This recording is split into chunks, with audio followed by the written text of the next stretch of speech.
Oh my god, what's good, y'all boys? Been a minute. Actually, that's Cap. What's good, y'all boys? Today we're gonna be reacting to Goku vs Superman, Dragon Ball vs DC Comics Death Battle by Death Battle. Gotta check them boys out, man. W content creating team or haters, I have no idea, but just straight up W, man. And for some fuck reason, my camera isn't showing, so give me a second. Should be tripping sometimes. Uh, alright, that up. Alright, this shit real quick. Get rid of this. That nigga T Banks is inspiring, man. Y'all should really start watching him, man. TB Banks, I think that's what his name is. Watch that nigga, man. He's a funny ass nigga, genuine nigga, all that shit, bro. Also, watch out Juno Not Again on Twitch too. He might have a YouTube, but I know him from Twitch mostly.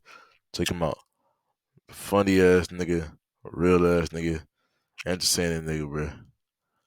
Sorry for using nigga, but I'm Zia, yeah. For those thinking that I'm old, not old, bro. So I don't think anyone thought that. Let me just get the video started, man. I'm yapping. This episode of Death Battle is sponsored by BetterHelp.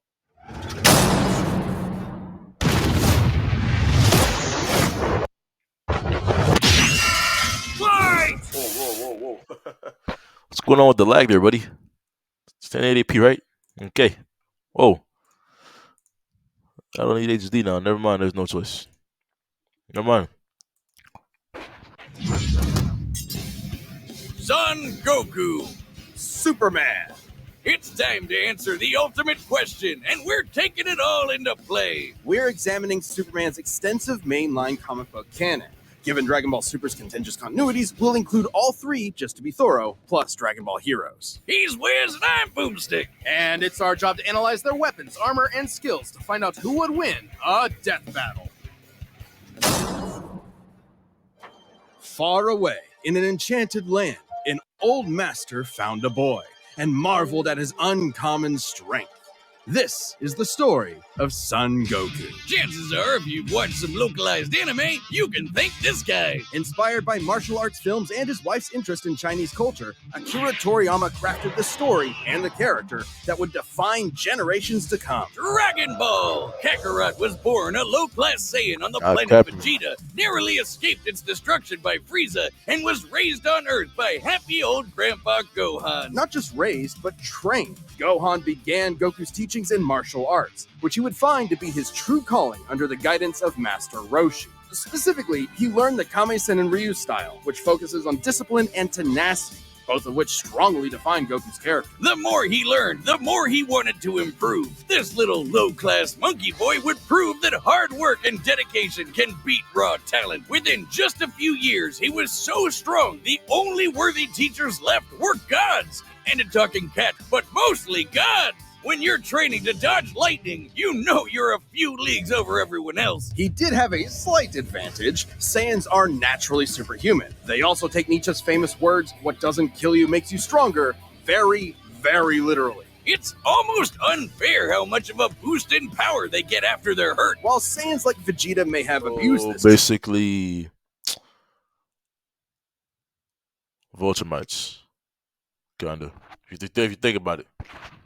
it suits Goku. No matter how many times you knock him down, he will get back up, stronger than before. It helps that he knows so many cool combat moves, like the Kamehameha! An incredibly powerful technique that focuses one's ki into a single point for a devastating beam. So challenging, it took Roshi decades to master, but Goku got it in like 5 seconds. It's incredibly versatile, with over 50 different variations. For example, Goku can curve the beam after firing, or even shoot it from his feet. But unlike most Saiyans, he doesn't just use ki to blow shit up. Moves like the Solar Flare, Energy Landmine, and God Bind require a lot more strategy and planning. Because while Goku isn't exactly book smart, he is a genius when it comes to martial arts. He doesn't just train to conquer his opponents, but to conquer himself. He's also got some different moves, like trapping you in a rice cooker. Well, pretty much any container could be used for the mop of a ceiling technique. Then there's Kaioken, aka Instant Steroids. Goku's multiplied his power by 20 with it before, and in a movie, he even got it up to times 100.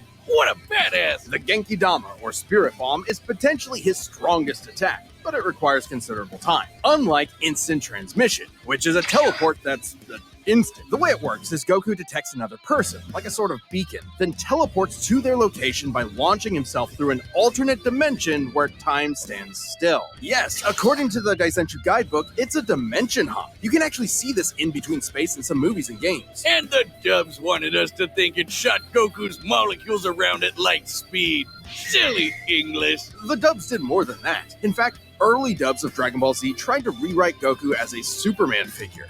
Even his famous speech on Namek about being the light in the darkness was originally about him coming to terms with his Saiyan heritage, accepting his anger and pride, avenging his people by defeating Frieza, and declaring himself the Super Saiyan.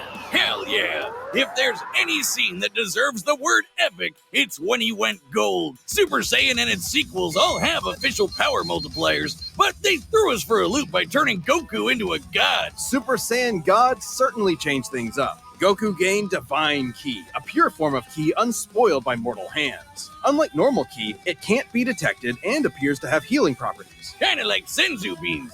Did you know one Senzu has so much healing juice it can regenerate a person's lost limbs?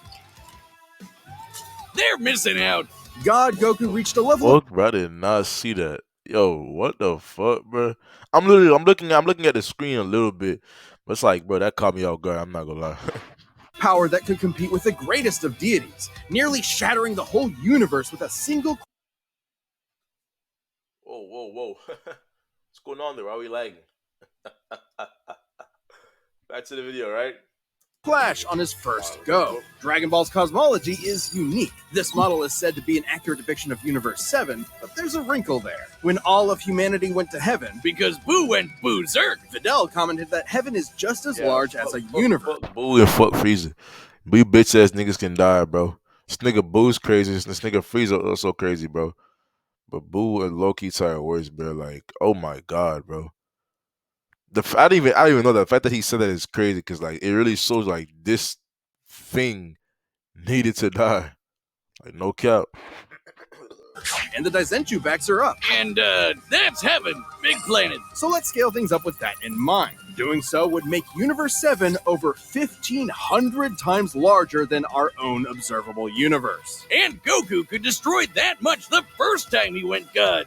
And he didn't lose that power. He learned how to use it even better, even in base form. Now, imagine how much stronger he became when he stacked Super Saiyan on Super Saiyan God and became Super Saiyan Blue. Super Saiyan God, Super Saiyan. Yeah, not saying that. Or after he trained with some almighty angels. Or when he perfected the blue hairdo and stacked Kaioken on top of that. Goku has certainly performed great feats with God Ki, breaking through Hit's time stop by forcing himself into the future, holding off Infinite Zamasu, who was a sentient timeline, defeating Jiren, who shook the entire world of Void by just walking. He even tried out Hakai, the destruction god move that nopes you out of existence. Your being and your soul erased from all of time and space. Culminating in his greatest form, Ultra Instinct. Chrome Goku isn't a normal transformation, it's a state of mind. Ultra Instinct is the highest peak of martial arts, subconsciously making optimal choices because you're in the zone, doing without thinking.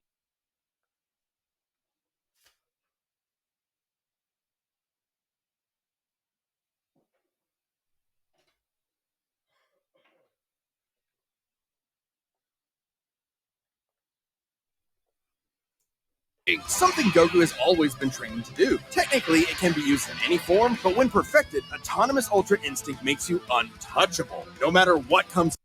When I first saw this, right, I was like, bro, I've been on my mic.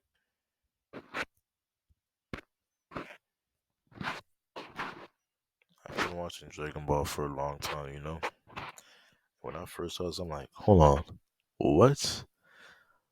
Bro, I missed out so much on this series, on the Dragon Ball series. Not even funny, bro. Like Goku turning blue, red.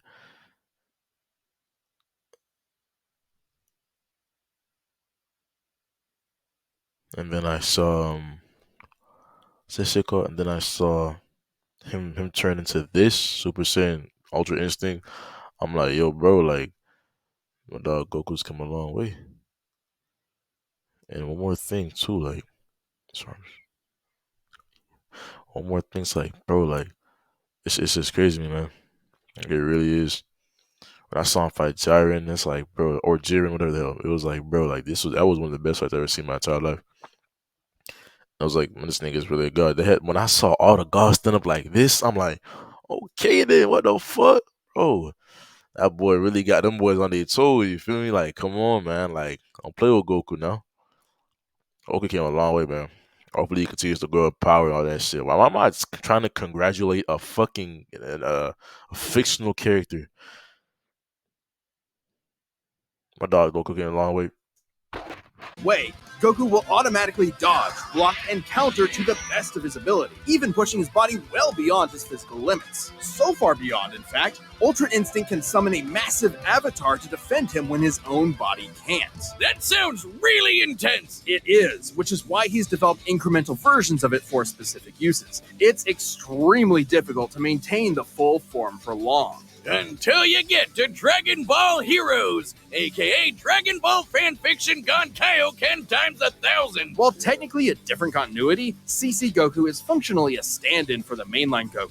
His history and powers are the same, making his story just as much of a what-if scenario as the multiple super continuities. The only real difference is Toriyama's not really involved. This Goku used instant transmission to teleport through time and dimensions. He outsped a god who could see the future. He defeated Dark King Fu, who was gonna rewrite the entire universe. Hell, this series even makes GT cool. Xeno Goku can break space-time just by going Super Saiyan 4. Looking back at that goofy monkey boy chopping wood and punching dinosaurs, it's almost overwhelming to think about how far Goku has come, how much he's had to face. But no matter the challenge, he takes it head-on and pushes through, showing everyone, everywhere, how to go even further beyond. Faster than a speeding bullet, more powerful than a locomotive. It's a bird, it's a plane, it's Superman.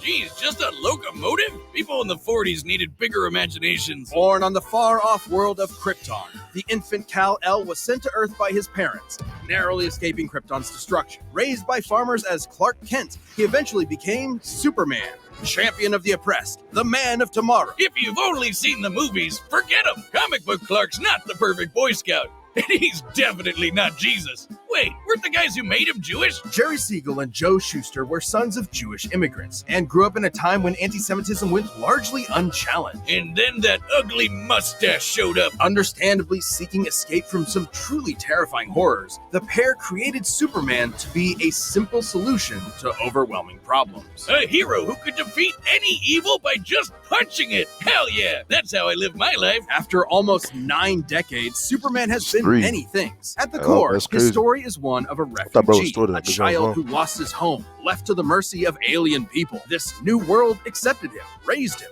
gave him a new home, because helping others in need is the right thing to do. That's why he became a superhero, the first superhero. Everything's gotta start somewhere, but he was the first one to really take off. I mean, not literally. It took a while, actually, before he learned how to fly. In fact, when Clark discovered his Kryptonian heritage, he struggled to accept it and subconsciously developed mental blocks, severing him from his true power, which he would uncover throughout his life. He's strong enough to shoulder press the weight of the Earth for 5 days straight, or crush coal into perfectly cut diamond. That's not how that works. He's fast enough to reach the edge of the universe in seconds, or even break the bonds of infinity. Wait, he can do all that, but Batman can punch him out?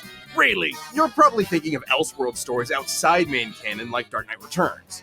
It's a good question, though. Superman's powers have fluctuated over time for a variety of reasons. However, for Death Battle, we take the characters at their best. Yeah, like how his breath is so powerful he can sneeze away a solar system, or blow air cold enough to freeze ghosts. Speaking of, his X-ray vision doesn't just see through walls, He can see through your own body and mind to examine your soul. And yet, he can't see through lead. That's okay though, he can just burn through it with his face. Since he gets his power from the yellow sun, his heat vision burns with the fire of a star. And if beams aren't enough, he can blast it out of his whole body for a super flare. It used to totally drain him, but he's learned how to control it. Simply put, Superman's powers defy physics. My favorite examples of this are when he rebuilt the reality warping miracle machine from memory, or punched Brainiac so hard every version of him felt it through all of time, or when he gained 10 years worth of medical training through only 5 minutes of reading and then successfully performed lung surgery.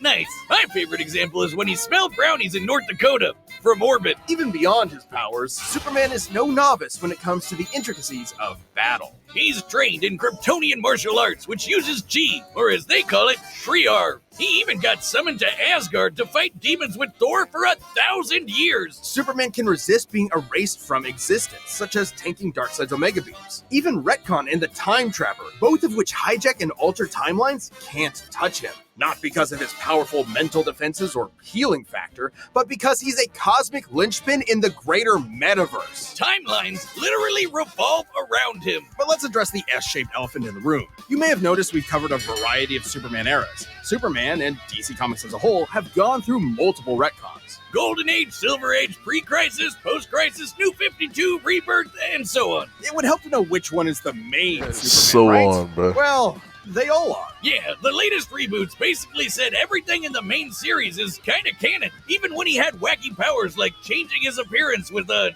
super muscular control. Ew. I guess he can still phase through almost anything, even people. Look, if you really dig into it, this isn't new. Plenty of characters have recalled events from supposedly retcon timelines before. Yeah, post-crisis Supes did start as less powerful than in pre-crisis, but that was because of the mental blocks. Though he's not a complete composite, there's so many other Supermen out there. Future Superman, Big Robot Superman, Commie Superman, Dinosaur Superman. There's a bunch. Still, this new canon has affected his abilities. For example, he and other Kryptonians can effortlessly travel through time. And while Superman's powers stem from the Earth's yellow sun, exposure to a blue star increases them even further. In fact, upon visiting a white star, he attained a whole new level of power. When that old baldy Lex teleported him to another galaxy, Superman just popped back up, saying space-time has lost its meaning for him. He really just said that. Remember, Superman defies physics. Like when he used heat vision to restart the universe by making an all-new Big Bang. We've seen that his universe has a radius of at least 100 trillion light years, but we can calculate a more exact figure. The DC universe is 15 billion years old and expands at 60 trillion light years per half second. This means its radius must be over 50 nonillion light years across. What? That's 31 zeros, and Supes helped make that happen. Well, about 1/5 of it. That's still immense power, but if you want something bigger, here's the Anti-Monitor blasting Golden Age Superman with all the energy of the antimatter universe. And then Superman, punched him so hard it kickstarted another one of those reboots. Now, Superman does have weaknesses. There's kryptonite, of course, and exposure to red starlight can fade his powers over time. Not all at once. He has been able to move planets around while under a red star, so... And everyone knows Superman can't deal with magic, but it's more accurate to say he doesn't have any special resistances to it. He's defeated plenty of magic users before, even Shazam. Superman challenges the idea that absolute power corrupts absolutely. He's the goodest good guy of them all, but there is nuance to being good, even if he is the ultimate power fantasy, unstoppable and incorruptible. Such as when he took on the World Forger, one of the most powerful reality shapers in all of creation. Who was in the sixth dimension, crafting a whole new multiverse to replace the one Clark calls home. Who's gonna stop him? Superman could, and the Forger knew it. So he was trapped on a world with a sun so distant he could never escape. Or so the Forger thought. Instead, Clark found the strength he needed to fly at that sun, dip through a ton of stars, KO the World Forger, and shatter his new multiverse with a single punch. Because that's Superman, a simple solution to overwhelming problems. He's the kind of person to save a cat from a tree, answer Christmas cards from strangers, and tow hundreds of planets to a new galaxy all in the same day. What's not to like? Truth and justice has no better champion than the Man of Steel. This episode of Death Battles.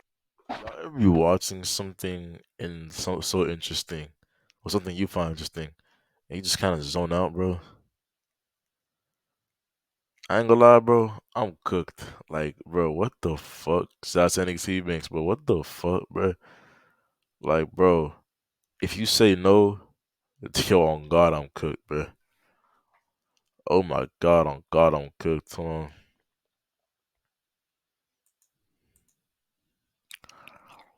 Oh.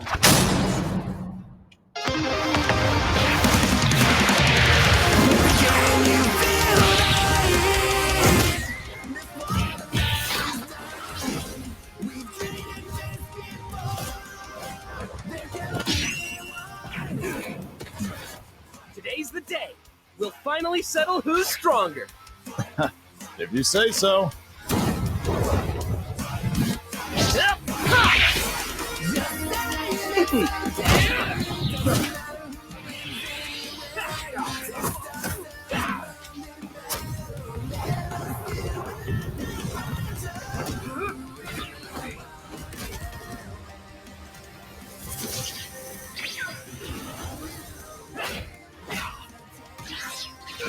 You're holding back.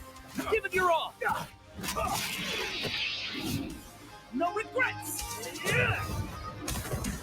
I'm doing just fine.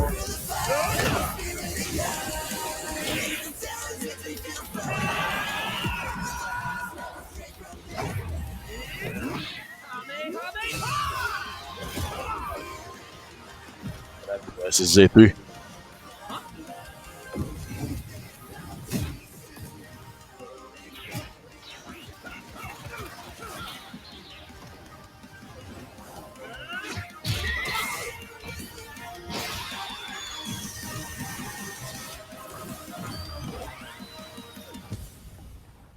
Oops.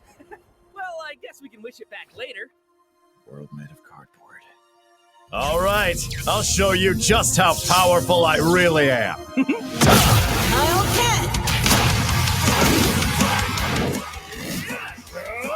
Looks like a job for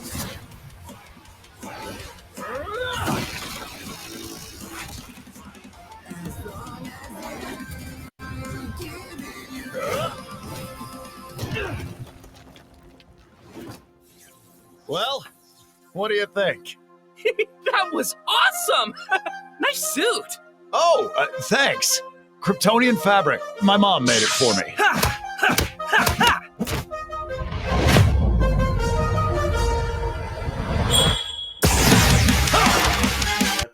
What happened to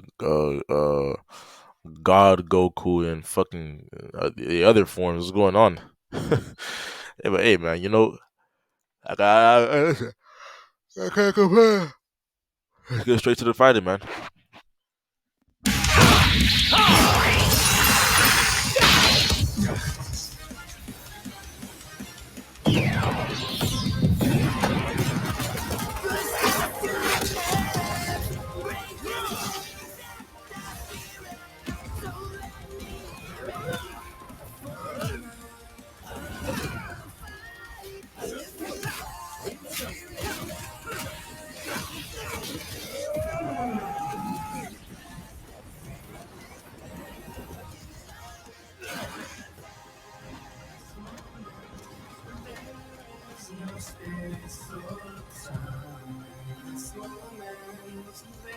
Finally.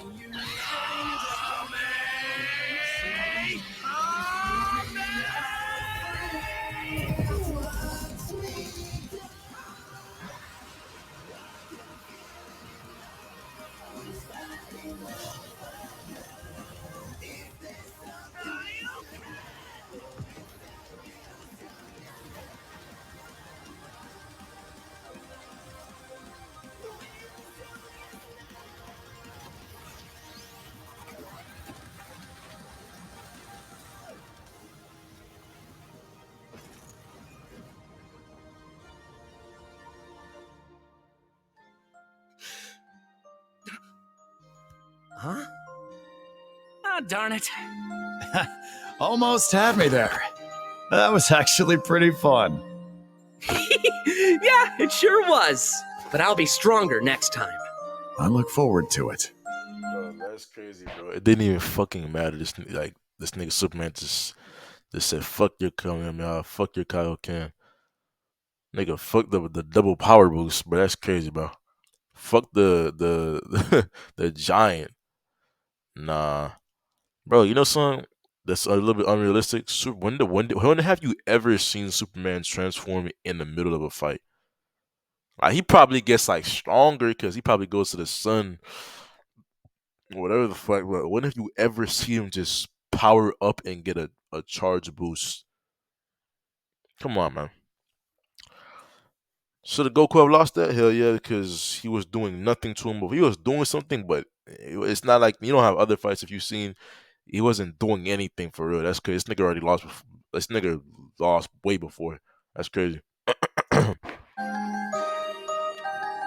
Let's go again. You're on. KO! That's it! The final, indisputable answer!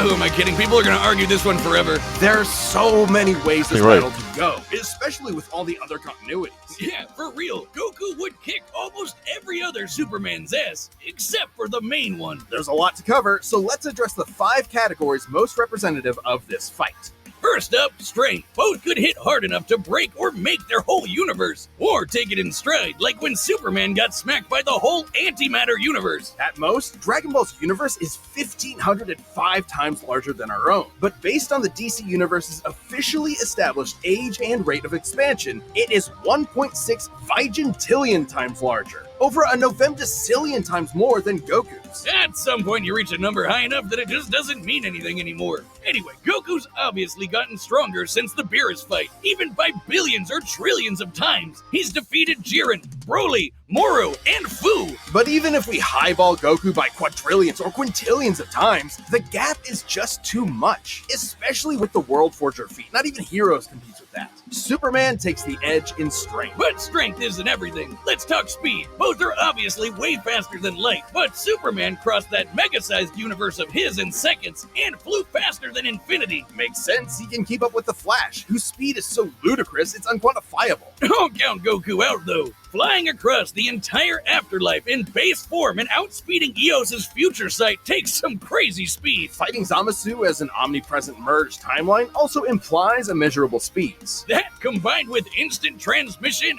and ultra instinct, could probably keep up. Maybe. Quantifiably, Superman is faster, but both are immeasurable. The safest bet here is to say they tie in speed. Especially when we look at skill. Goku's a martial arts master. He's definitely got better battle instincts. He wants to fight and is dedicated to his training, while Superman sees training as a means to an end. Superman's knowledge in pressure point combat and Kryptonian martial arts are impressive, but he's only used them a few times. It would be disingenuous to say he's an equivalent master at them. So Goku wins in skill, but not necessarily in experience. Don't get it wrong, Superman is not a mindless brawler. He's trained with Batman and Wonder Woman. He's even defeated martial arts experts like Cobra without powers. Goku has spent decades training, but Superman battled Norse demons for 1,000 years. He's also astonishingly brilliant, like when he reassembled the reality warping miracle machine from memory. Experience obviously goes to Superman, but perhaps less obvious is our last category,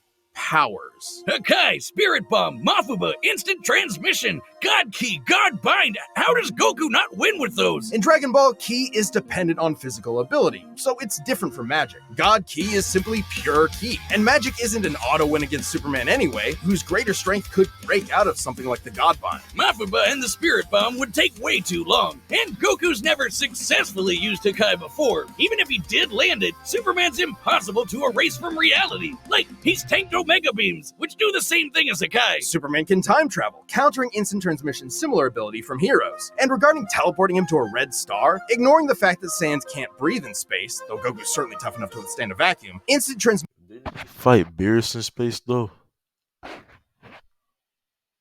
Yeah. Mission requires another person to act as a beacon. He can't just warp to any red star. Even if he did, Superman could simply fly away and find a blue or white star for a supercharge. And Goku could not pull off the same trick twice, as Superman could phase through his attacks. So, that's it then. Clark has too many counters, so he takes the edge in powers and it's over. Well, I think there's something else. Goku versus Superman breaches a broader zeitgeist. It's more than just two characters fighting. For a whole generation, especially in 90s America, superheroes represented an unyielding status quo. Spider-Man, Batman, Captain America rarely change who they are or what they believe in. For a lot of people, that's tiring, and Superman is an icon of that. Then along came anime. There was a whole other world of ideas and stories for us sheltered Westerners to experience, and Goku's an icon of that. So while many see this as a debate between characters, others see it as a debate of ideologies and culture. And if that's what's at stake, who wants Goku to lose? You're sure you're not overthinking this? It's not our intent, but it does call into question what we're doing. How can people agree with what we take as fact when fiction relies on interpretation? Are we stripping characters of their importance by simplifying them to contestants in a vacuum of violence? And if so, then what's the point? Because it's fun, Wiz! Damn it, man! There's more than one way to appreciate something! We're having a great time talking about awesome characters and slamming action figures together. And that's okay!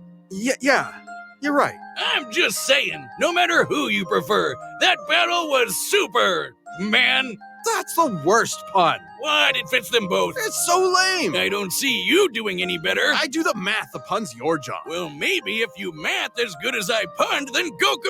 Hey man, you vid, bro. Like I said, these two. They are very entertaining. Well, these two are very entertaining YouTubers, man. And check them out for some real shit. On that, y'all boys, I'm gonna catch you on the flip side. Later.